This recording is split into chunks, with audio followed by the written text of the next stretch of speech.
everyone. Today is September the 8th, 2021, and I thought I would give you guys a little updated garden tour here. These are my beautiful New Guinea impatiens, potted with petunias. I planted this a few months back, and my Dracena. So tall and perfect. And then this, I planted some baby hostas here. Now that one and that one I did last year. This one I did yesterday. And then there's some mini roses in there that the rabbits keep on eating. I don't understand how they could eat something that prickly, and this purple cone I planted. And I think that's a black-eyed Susan. And this is going to be evening primrose, and that's another mini rose bush. This is a yellow mini rose bush that I had planted 6 years ago, and the aphids and Japanese beetles chewed up all the foliage, and I've been spraying it a couple times a week with Ortho Rose and Flower Spray. And my hanging plants, beautiful verbena, and I forgot what these are called, but they're so pretty. Look at those colors. And I give them Miracle Grow about maybe every 10 days. And I want to say the reason why they look so good is because whenever there's a warning on my phone for a thunderstorm, heavy downpours, I take them down and I put them in the carport in some shelter, because the one plant I had when we had those heavy downpours in July got demolished, but I'll show you that in a minute. That's coming back beautifully. So with some TLC, your hanging plants could do good if you protect them from the heavy, heavy rain. You know, little rain is good, but not heavy downpour. And this right here is the snow on the mountain ground cover. If you have an area that's bare and needs help, I suggest planting this, but it has taken over some spots that I didn't want it to take over. And this is my huge, these are some gladioles that are going to be blooming, I'm not sure when, but a huge Annabelle hydrangea.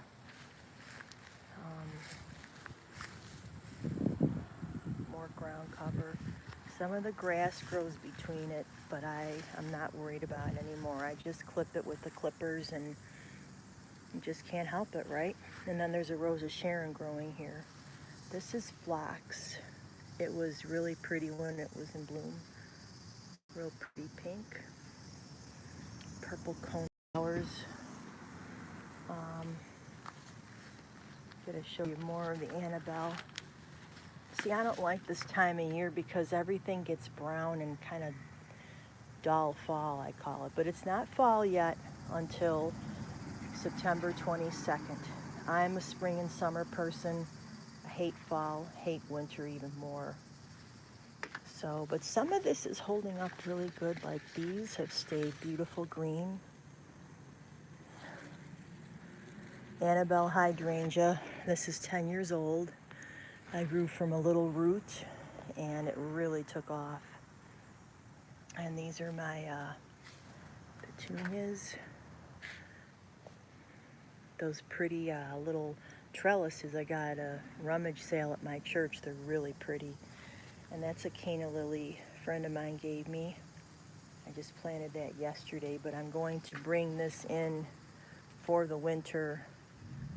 Keep the bulb in a cool place because they will not grow. I'm in zone 6A. They will not take the winter. But here, look at, there's the rest of the huge hydrangea. It's beautiful.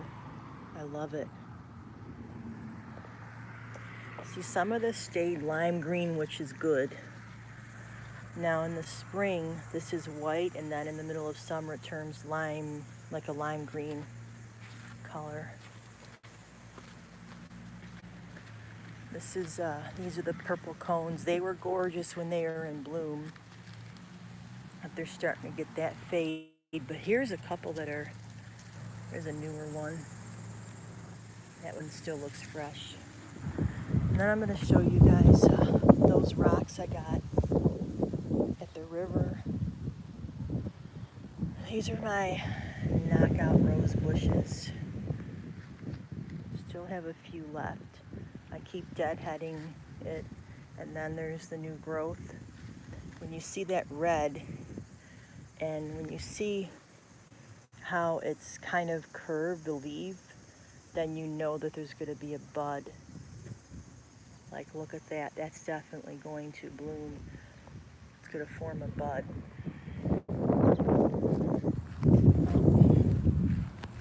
And this is my quick fire hydrangea. It's huge. Planted this in 2012. And,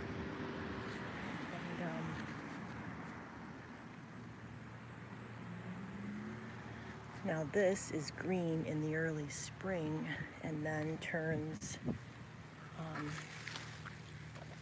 ooh, I hope there's not too close to any spiders because I could see all the webs. Ooh. This turns pink in the middle of summer. There's the sun.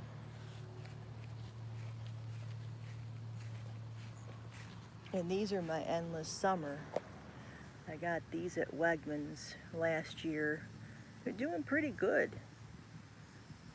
But I do have to spray them because, see the beetles. They'll eat some of the leaves.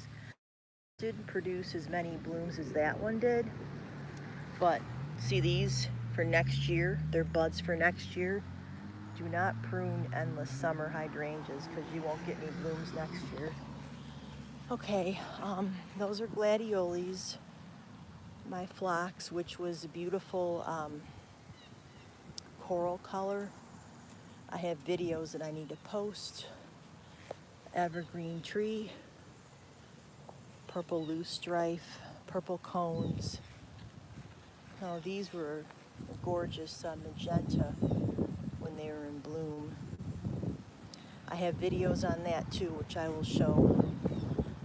More purple cones, black-eyed Susans, some mint in there. Those were my beanies when they were in bloom. The daylilies, they're done.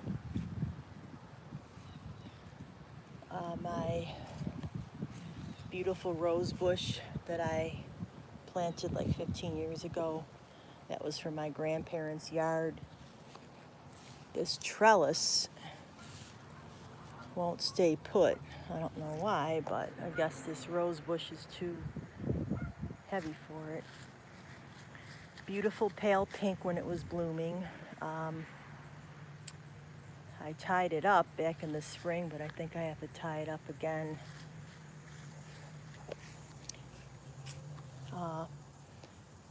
More hostas. And I think there's some buried in there, yeah. See, this ground cover is pretty, but it just takes over a little too much. Now this right here is the Annabelle hydrangea. 3 years ago, I dug out a little piece from the large one, and I planted it, and it's doing really good under the shade. I think this one's less brown because it's getting more shade. So even though the north side of the house, it tends to get all the sun because there's no shade in the front. And that's that's the bayberry bush, which it's a little out of hand. These are all beautiful roses Sharon when they were blooming. Some are still in bloom. Back here was a gorgeous, gorgeous rose bush, which you'll see in one of my other videos. And that right there, it bloomed one rose. beautiful. It never reblooms ever. And here's some Rose of Sharon still left. The honeybees love it. I trim these like in the spring and then part of the summer, and they just grow and grow. I mean, they'll take over. They'll take over. Start off with one, you'll have of them.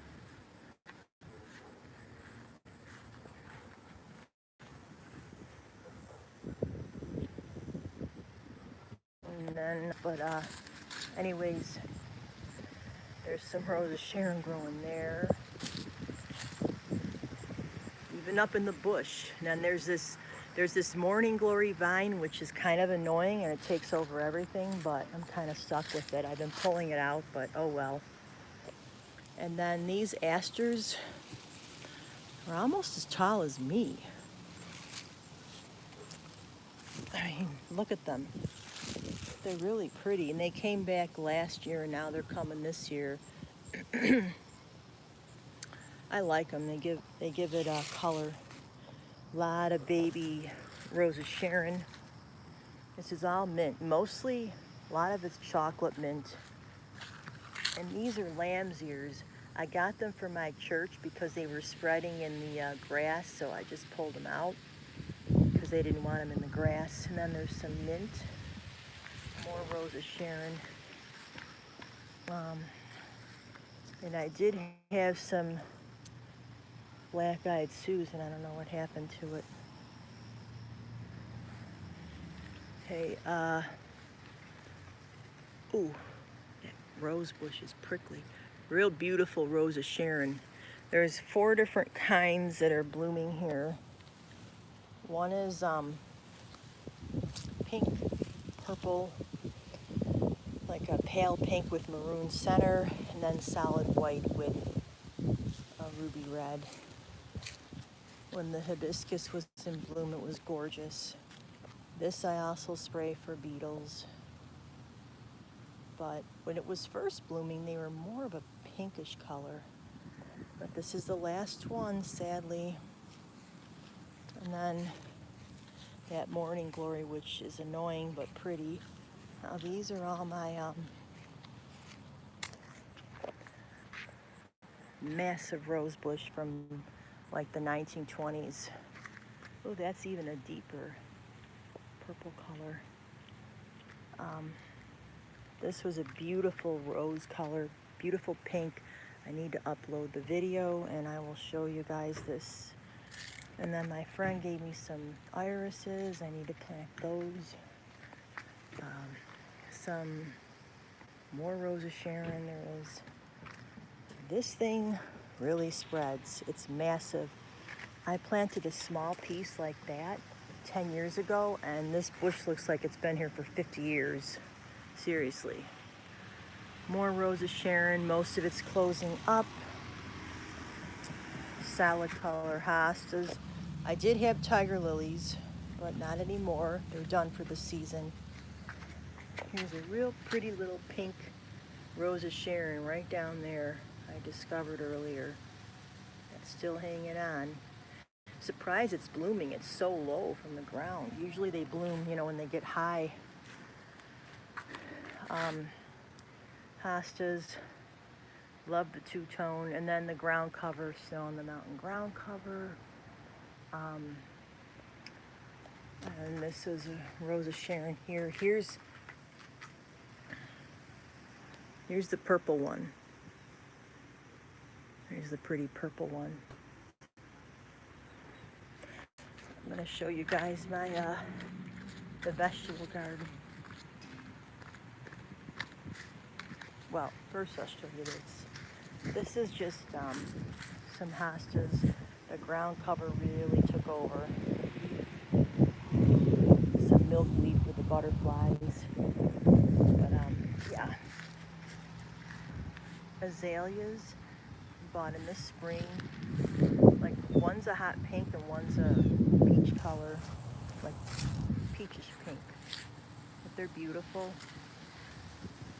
And Now what I was talking about with the verbenas, this was the plant that was on its way out from the rain that demolished it back in July. I gave it some miracle grow. I babied it with the other ones, putting them in the carport under shelter when there's a warning of a storm, and they're doing great. This I got from my church.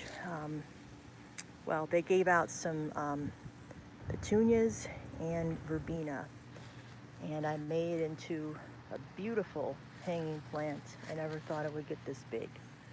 It's just beautiful. So this one, yeah, they look great. I hear the crickets. There's some asters, beautiful color that I planted last year, and I'm really happy that they're coming back. My gorgeous crabapple tree.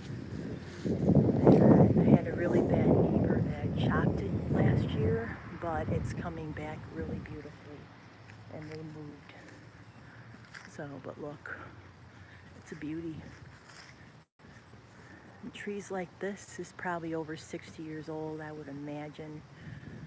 I don't know, long before my time. But okay, getting to my veggie garden here. This is organic sweet basil. Bought that in the produce section.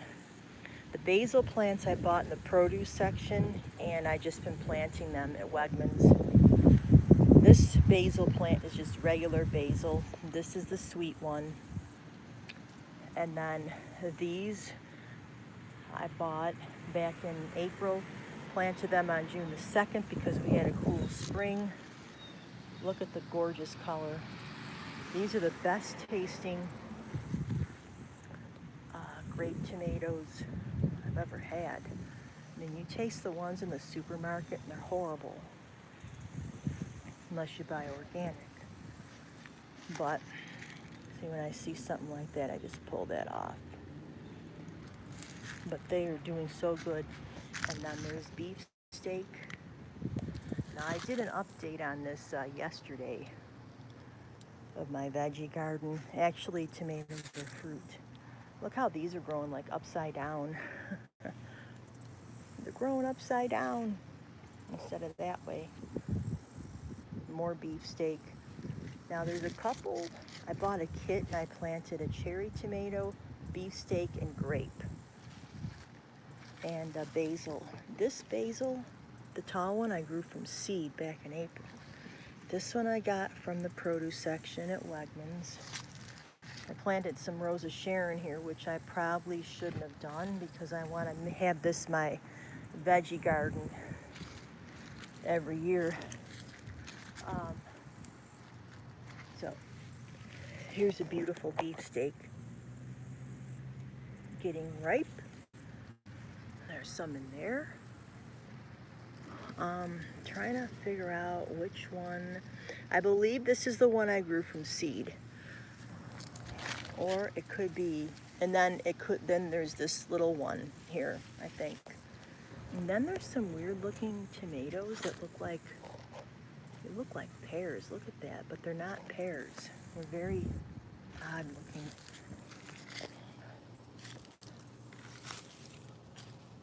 Then there's tiger lilies back here. More over there. There's some tree suckers here, but I just clip them back and can't really dig them out. But they're, I don't know, they are what they are. I guess they add some pop of color. So these are so tall. They're at least 4 feet. They're right up to my chest, right there. So, yeah. Hostas. I gotta trim some of those little suckers there on the tree, but I'm gonna show you the rest. I have a goofy rabbit that doesn't give up. He or she likes to chew all the green beans, so I planted them from seed. They were doing really good. Next year we're gonna put up a wire fence, just a little fence around there.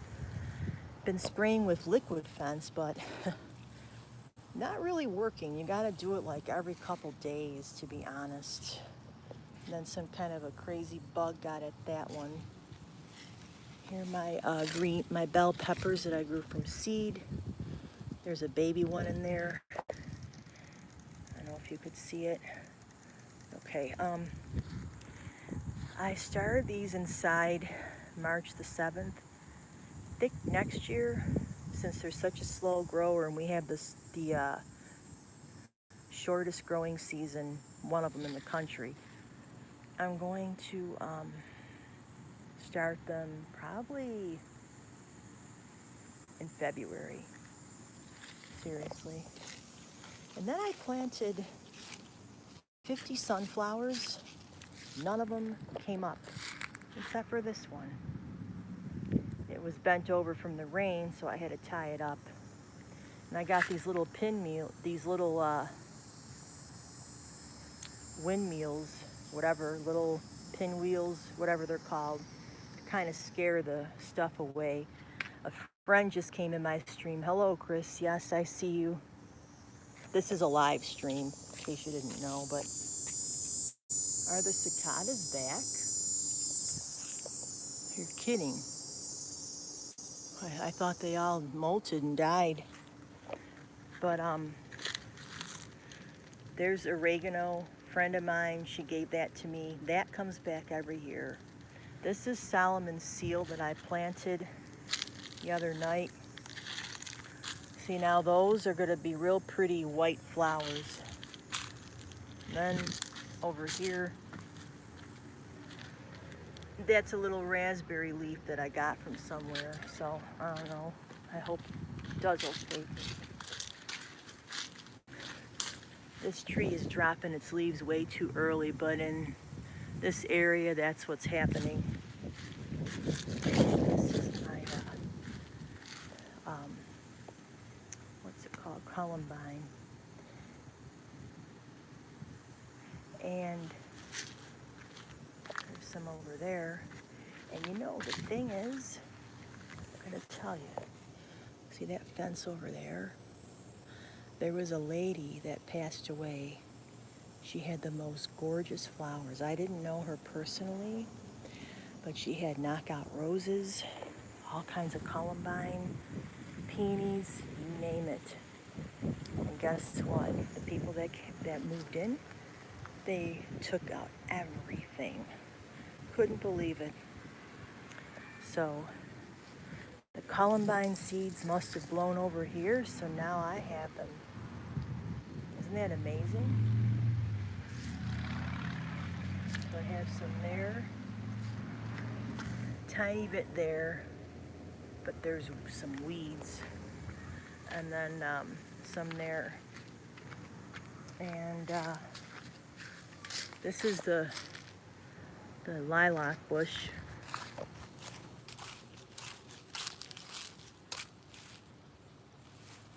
Oh, and there's still some rows of sharon in through here.